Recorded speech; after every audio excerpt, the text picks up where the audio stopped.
Unidad 1. Historia, pedagogía y educación. La historia describe los hechos históricos del pasado de la humanidad. Inicia cuando se obtiene la escritura. La pedagogía para Lucier Freire es la ciencia social aplicada que tiene como objeto la educación. Educación es el proceso de facilitar el aprendizaje o la adquisición de conocimientos, habilidades y destrezas. Hay 3 tipos de educación. Educación formal, que es ir a la escuela, a una institución, se interactúa con los demás, hay un contenido a cubrir y se recibe un documento que avale esos conocimientos. En la educación informal es una técnica manual, la recibimos en la casa. Puede ser aprender un oficio o valores que nos inculcan nuestros papás. En la educación no formal no recibe un documento, pero se tiene un aprendizaje. Hay una técnica intencionada y no hay un documento. Bueno, yo les voy a hablar de la unidad 2. La unidad 2 es educación en los pueblos primitivos. En la educación en el Neolítico, esencialmente era una educación natural, espontánea, inconsciente, adquirida para la convivencia entre padres y adultos y menores. En ese tiempo no había educación por parte de las mujeres no reciben una educación como tal. En la educación en el Paleolítico, tendrían una tradición de enseñanza, de conocimiento y experiencias que se transmitían en generación, que formaba oral o forma presencial, practicando las actividades subtenibles y ser aprendidas. En la educación de la edad primitiva, los primitivos en la educación se realizaban sin necesidad de que existiera un sistema educativo, es decir, que sin instituciones específicas en la educación no existía pues una educación sistemática, sino una educación de crear general y espontáneo. En el papel de la mujer en la sociedad, la mujer tuvo un papel fundamental para la creación de transmisión de la cultura. Es centralidad llamados matriarcado. En ese tiempo la mujer como tal no tenía un papel específico, pero sí era fundamental en la sociedad. Bueno, yo les voy a hablar de la unidad 3, la educación a la antigüedad de las primeras civilizaciones. Bueno, la educación en la cultura mesopotámica era hasta los 10 años. A esa edad los niños eran educados por sus madres. Después de llegar a una edad adulta, los padres eran los que se encargaban de seguir esa educación. En la cultura hindú, la educación se basaba en un sistema de educación. Quienes querían estudiar se dirigían a una casa de un maestro gurú para pedirle que lo admitiera como discípulo. En la cultura china, la educación china, cabe distinguir las siguientes etapas. Una de las etapas era la educación familiar, comprende hasta los 7 años. En la cultura egipcia, las enseñanzas eran muy rutinarias. Los estudiantes tenían un silabario en el que estaban ordenando los signos usuales con los que proporcionaban su significado de cada de ello. En la cultura hebrea, la educación hebrea estuvo basada en un Dios único. Los espíritus, los purismos, son los creador de todo lo existente. No admitían dioses ni rituales. Su educación pues era más basada en una religión. En la unidad 4 hablaremos de Gorgias. Fue quien introdujo en Atenas la retórica. Esta consistía en fortalecer los argumentos débiles. También tenemos a Protágoras, que fundó el relativismo y que recae en la individualidad de cada sujeto y habla de que nada es verdadero universalmente. También se relativiza por el motivo de que no hay reformas educativas. También tenemos a Isócrates. Creó una paida basada en el método retórico filosófico. Está dirigido por logos y etos. Los etos se refieren al enunciador del discurso y logos es el que argumenta para que el público lo pueda apoyar. También tenemos a Sócrates, que utilizaba un método de enseñanza conocido como mayéutica, que consiste en ayudar al alumno a encontrar la verdad a través de preguntas poderosas. Y tenemos a Platón. Él establece un sistema educativo de una educación obligatoria. Él habla de orientar la inteligencia hacia un verdadero objetivo de conocimiento. Buscó, mediante la educación, liberar el alma del cuerpo que estaba en prisión. Así lo planteaba. También tenemos a Aristóteles, que seguía un plan educativo basado en periodos. El primero era el de la infancia, el segundo, que era después de los 5 años, y consistía en el desarrollo de los hábitos, pero sin lecciones y sin obligaciones. Luego sigue la etapa que abarca hasta los 7 años, que profundizó en los hábitos. Después la de 7 años hasta la pubertad. Era el periodo de educación pública con asignaturas como gimnasia, lectura, escritura, música y dibujo. Y la otra etapa era de educación liberal, que se impartía en liceos con asignaturas que podían ser desde matemáticas, lógica, metafísica, ética, música, física o biología. También la música estaba considerada como un elemento vital.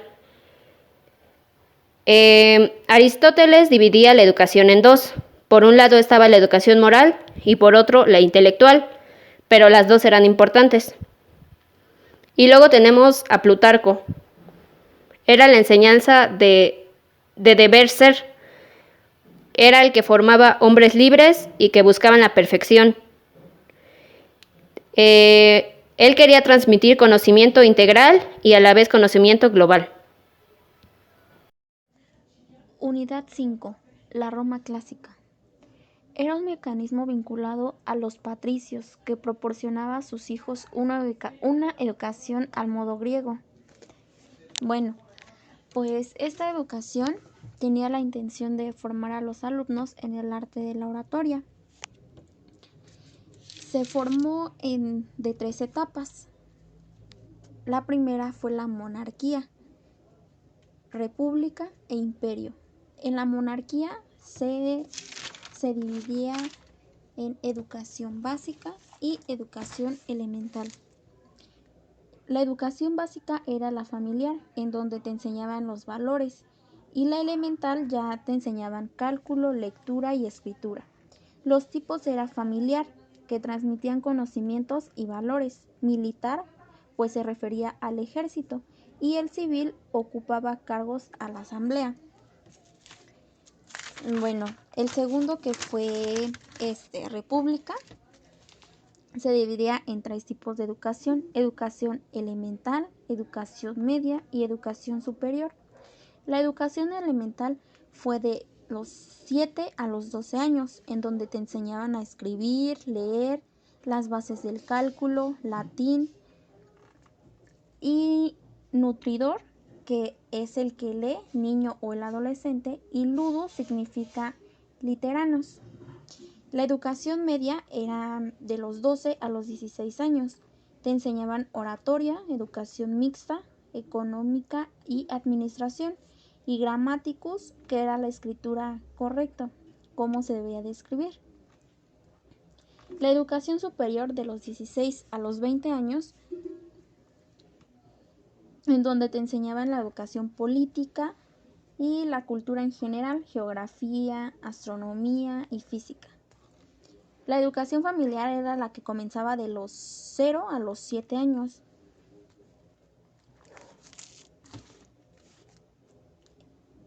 La educación en el imperio igual se dividía en tres. Se llama la primera literador, que era de los 7 a los 12, te enseñaban a leer, escribir y cálculo.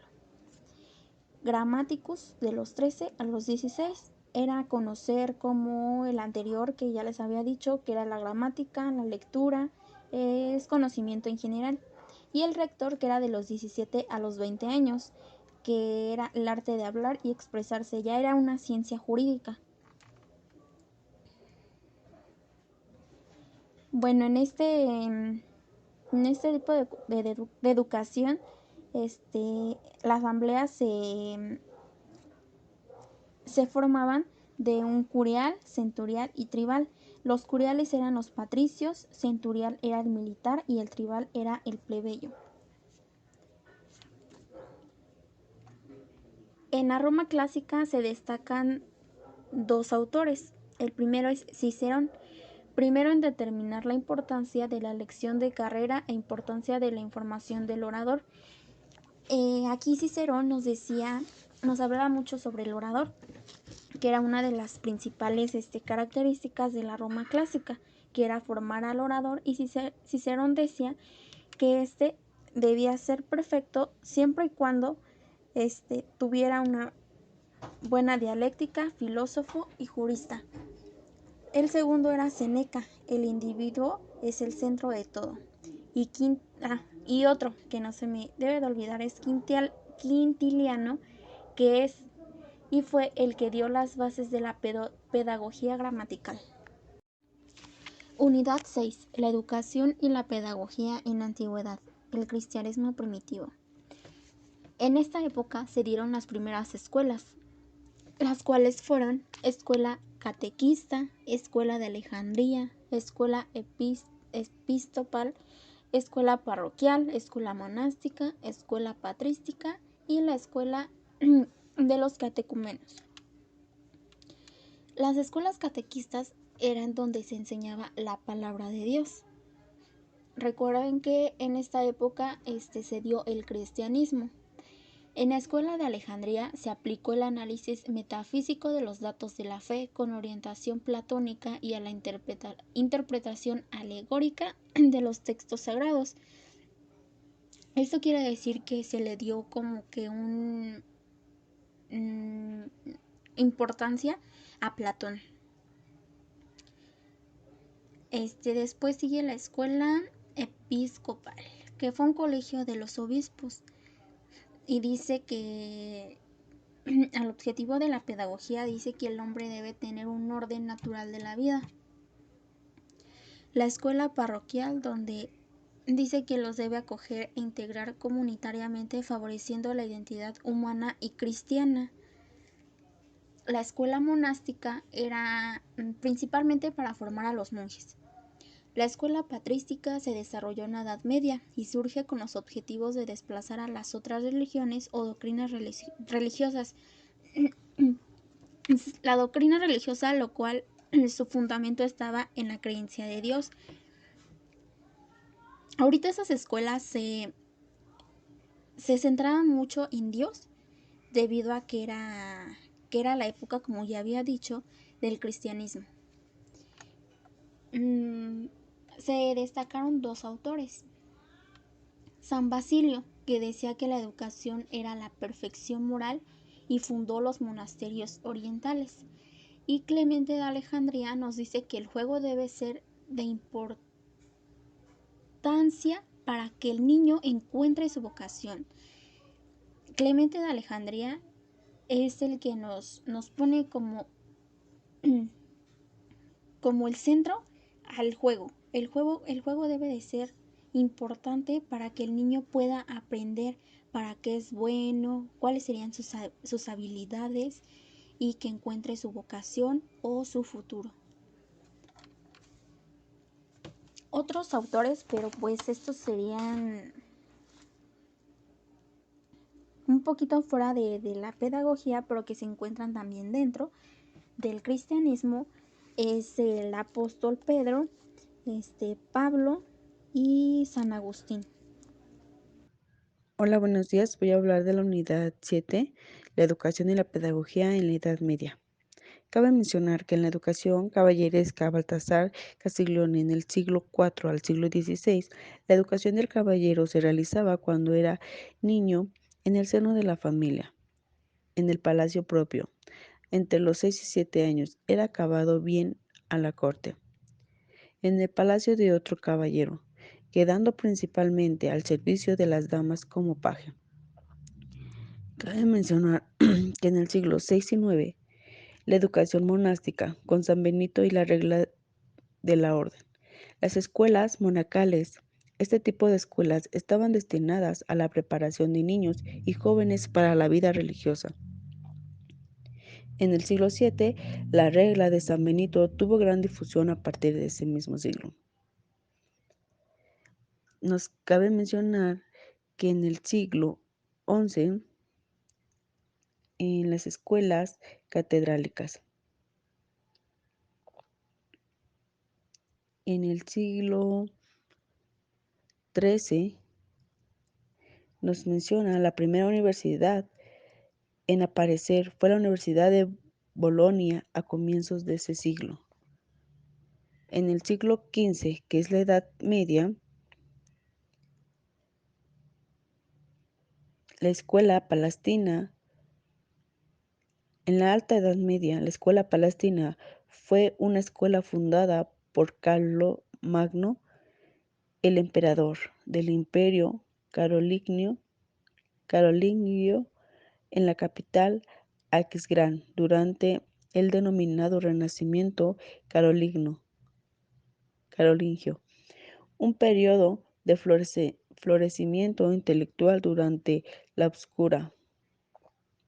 Cabe mencionar que en la Edad Media tenían un carácter para la educación, un carácter profesional. El alumno comenzaba su educación como aprendiz con un maestro de la profesión. Entre los 15 y 17 años terminaban su educación y adquirían la jerarquía oficial. En la unidad 8, la educación y la pedagogía de los siglos XV y XVI. En el siglo XIV, el humanismo italiano, alemán, inglés, español y francés. El humanismo fue un movimiento literario, cultural, artístico e ideológico que se desarrolló en Italia entre los últimos decenios de ese siglo. En el siglo XIV y XVI, el panorama general de la educación durante esos siglos, la educación era gestada e impartida principalmente en los cleros, quienes eran muy estrictos con lo que impartían y a quienes. Durante este periodo predominó el teocentrismo, es decir, la razón se basaba en la religión y Dios como centro de todo. Las principales materias impartidas eran la filosofía y la matemática. En el siglo XV y XVI, el pensamiento pedagógico en esos siglos le aportaron a la pedagogía humanista el cientificismo, la lógica y la filosofía que permitían al ser humano actuar a la cultura de los tiempos. En el siglo XVI-XVII, la educación femenina asistían a academias literarias y a salones mobiliarios, siempre ante la mirada satírica de algunos autores masculinos. Los moralistas reconocían a la mujer como ser poco fiable, astuta e incluso malvada. En el siglo XVII, la importancia de la reforma en el desarrollo de las escuelas y universidades protestantes. La reforma organizaba la educación pública no solo en el grado medio, sino también y por primera vez en las escuelas primarias públicas. La nueva educación pública tuvo su mayor desarrollo en la educación media primaria, ya que se dio un proceso de creación y reforma de los colegios humanistas en el siglo XVII.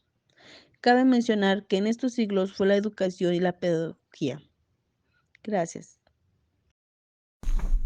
La educación y la pedagogía en los siglos XVII y XIX. Siglo XIX. La pedagogía en esta época tuvo sus bases en dos corrientes filosóficas, la empirista, representada por Bacón, y la corriente idealista, de Descartes. Bacón argumentaba que el conocimiento proviene de la experiencia, de las percepciones sensibles, y de Descartes parte de la duda metódica de cuestionar las ideas recibidas. En el siglo XVIII. En este siglo predominan primordialmente las ideas intelectuales y sensoriales representadas por la Ilustración.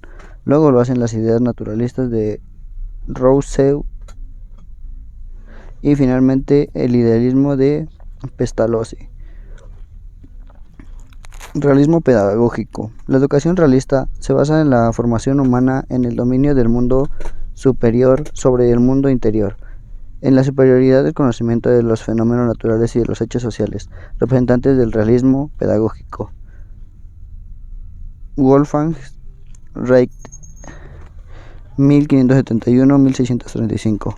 Juan Amos Comenio, 1592-1670.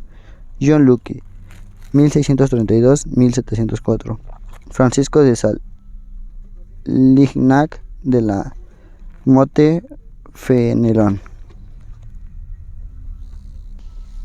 Pensamiento pedagógico y educación en el siglo XIX. La educación en el siglo XIX tuvo una revolución en cuanto a la necesidad de conocer al niño de cara a su educación.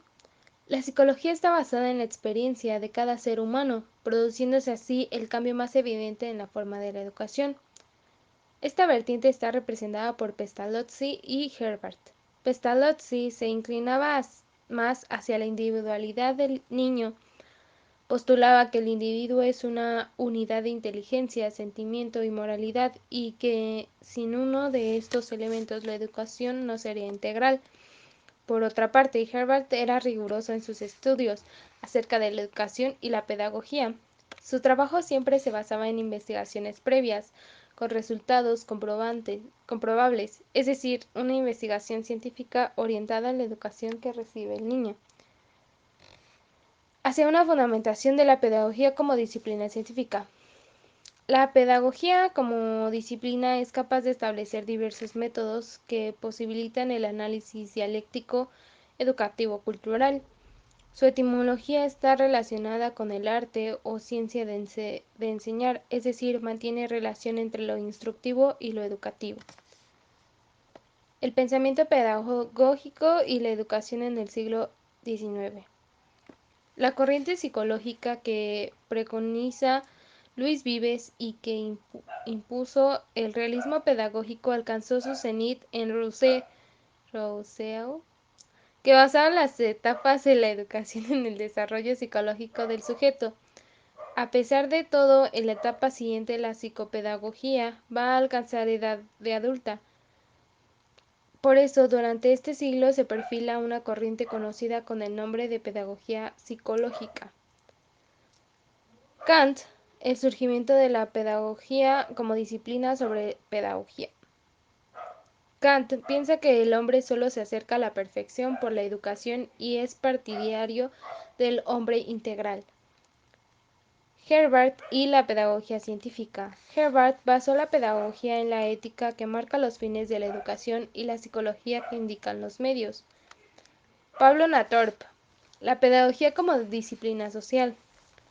Según Pablo Natorp, la pedagogía debe tener en cuenta la totalidad del hombre y por lo mismo la totalidad de la cultura.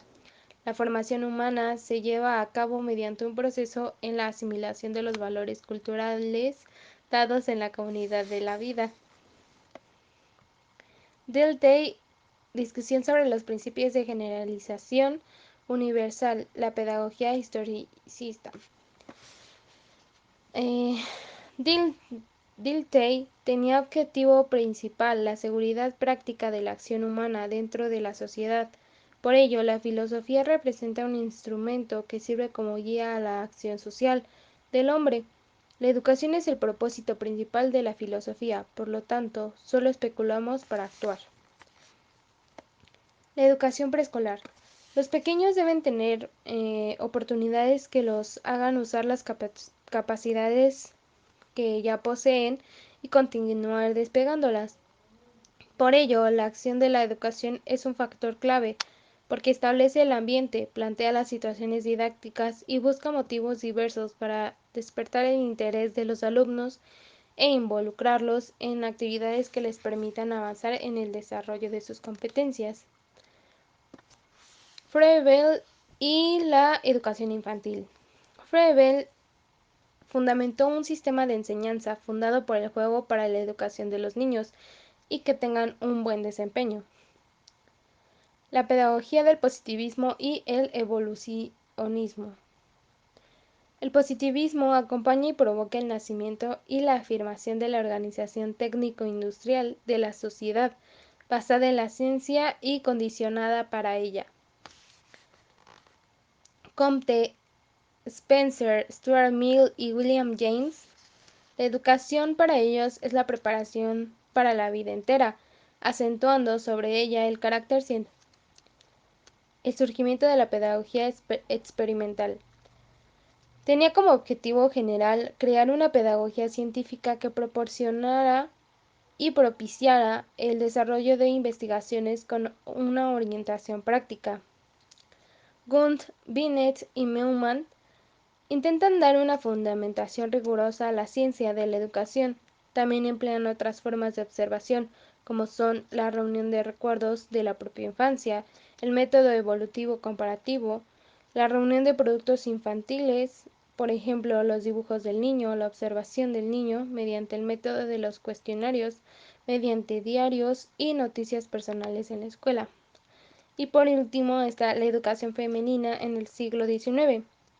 Esta educación buscaba fundamentalmente alfabetizar y adiestrar a las mujeres en algunos quehaceres domésticos para el mejor funcionamiento del hogar y de la familia. Su educación, en caso de haberla, debía ir orientada a su misión en la vida. Unidad 11. La educación y la pedagogía en el siglo XX.